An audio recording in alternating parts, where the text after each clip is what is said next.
Hey guys, welcome back to the channel. So today we have round 2 of Bonney versus Lucci. Lamb wanted to get a second round in, considering last game he got pretty much destroyed, not seeing any of his removals. So I think this game they swapped who's going first. And so the Bonney is now going first and Lucci going second. And with only 3 Dawn available, looks like Bonney's just going to swing in 7k to lead, and that connects.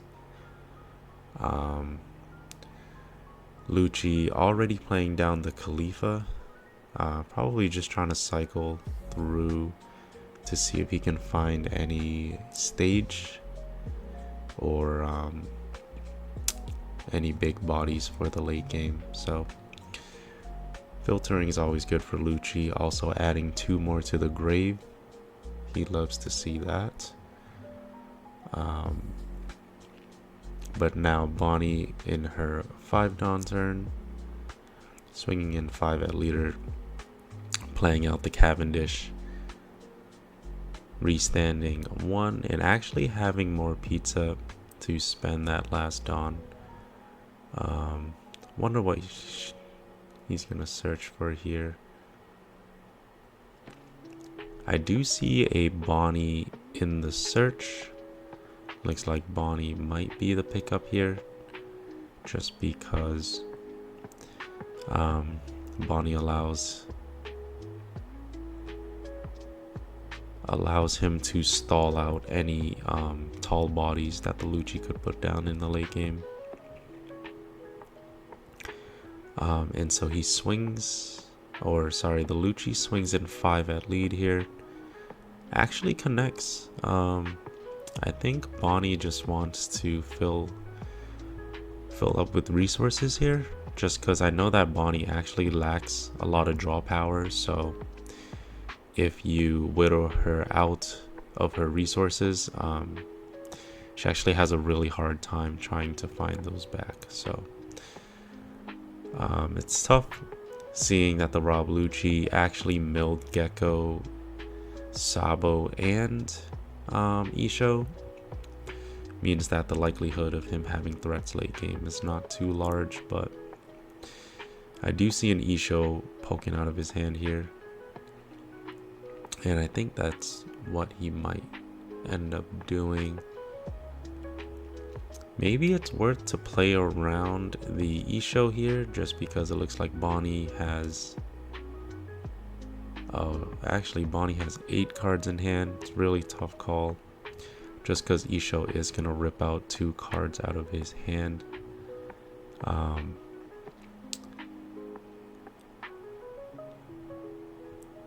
And now here goes the Isho, trying to shuffle up the cards here.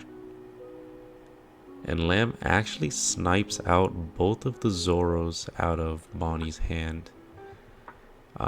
Honestly, that might win him the match here, just because it looks like the Bonney no longer has any top end in his hand, and so the pressure is really reduced after the Lucci can stabilize a little bit here. And so here looks like the Basil Hawkins is swinging in at lead. Yeah, I think at this point that Lucci might be the only one that the Lucci player has to play with. And so if he were to swing in with the Hawkins, then it's just allowing the Lucci to recur that card with the Gecko Moria in his hand.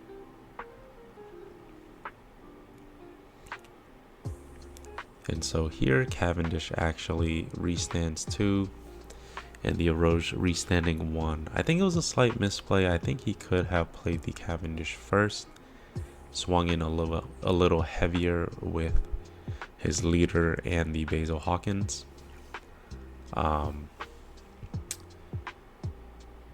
But yeah, I'm not sure if that's gonna change too much here, just because the Rob Lucci's hand does look really powerful right now. He does have the stage, and he also has a Gecko Moria coming out, but he opts not to play him just yet. I think he felt like he didn't need to, but yeah, playing out the Kaku definitely was the right play, just because Gecko probably wouldn't be able to get rid of the Eroge. And I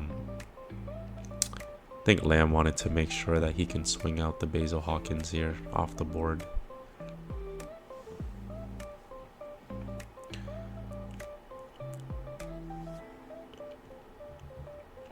And so here on the swing, I think he's deciding who to tap down. I think he tapped down the leader actually, which I think is the right play, just because you don't want to allow the Rob Lucci to fill up his grave with combo pieces, especially knowing that that Lucci is the only one that he can play with at the moment. And so yeah, it's really tough for the Bonney player right now, just because with Isho active and stage active, it's really tough for him to commit any large bodies on board, just because there's always a threat of getting removed.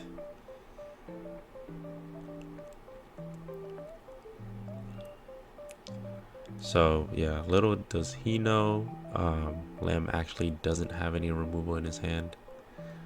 So yeah, dropping the Zoro actually might have won him the game, to be honest. But yeah, swinging in with Cav here for a 9, I believe. And then swinging 7 with the leader, gets countered out. So yeah, honestly, at this point, doesn't look like Lamb has any more removal to work with. So he might just start swinging in super heavy here. Starts off with a 10k swing at lead. I think at this point, he might be forced to take the swing.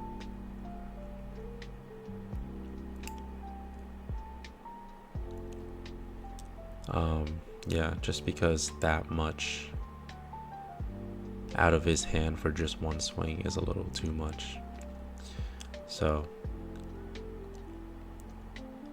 he's able to tap down the Rob Lucci at least.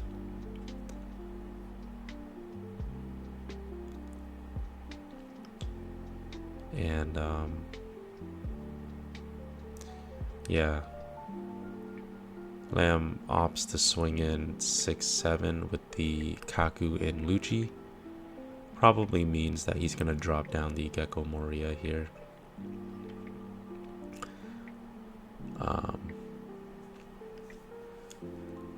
Yeah, but honestly, it was a tough call. I do see his thinking of not playing the Zoro down last turn because he was afraid of getting popped.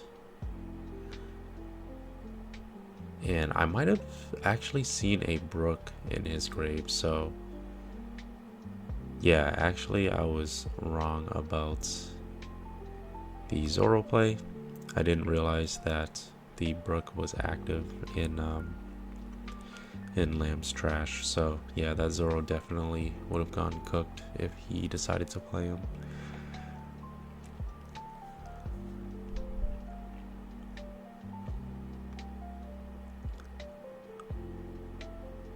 So yeah, Bonney here going into his 10-Don turn.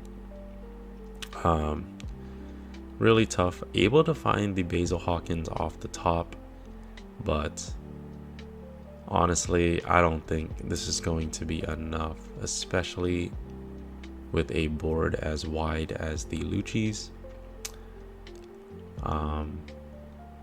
Not sure if the Bonney can survive one more turn. And even if she does survive one more turn, I'm just not sure if she has the gas to take out 2 life and push for game. But let's see what Lamb does here. I honestly think Lamb can just push for game here, just because if the Bonney can somehow survive, she would probably have to use all of the resources in her hand and also her blockers in order to close out here.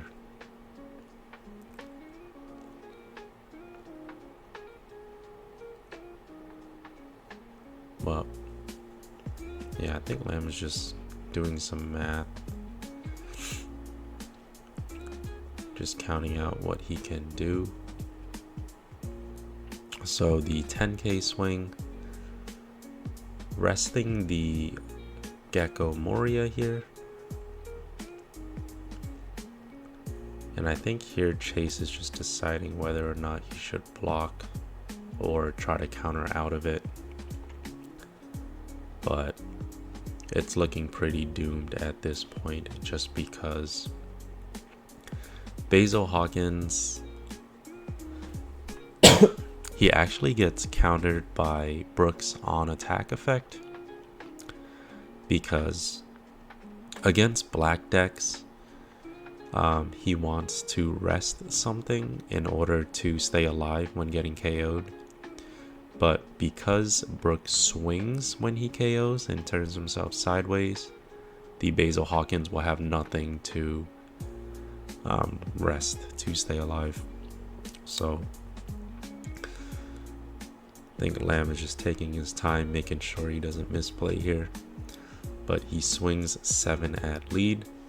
I think that's the right play, just because if you swing in, didn't really matter if he swung in 6 or 7, just definitely swing in with Kaku first, because your goal is to eat up one of the blockers here. And yeah, Isho also reducing everything down by 3 means that a stage and Brook swing will take care of any of the Hawkins on board.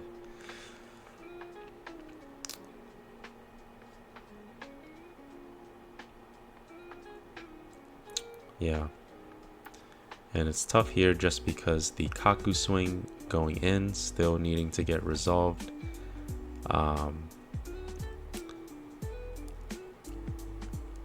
Yeah, looks like Lamb can just close out here. Even if he countered out, he still has one more swing with the leader. And that's that. So yeah, thank you guys for tuning in. Please leave a like and subscribe to support the channel, and I hope to see you guys next time. Bye.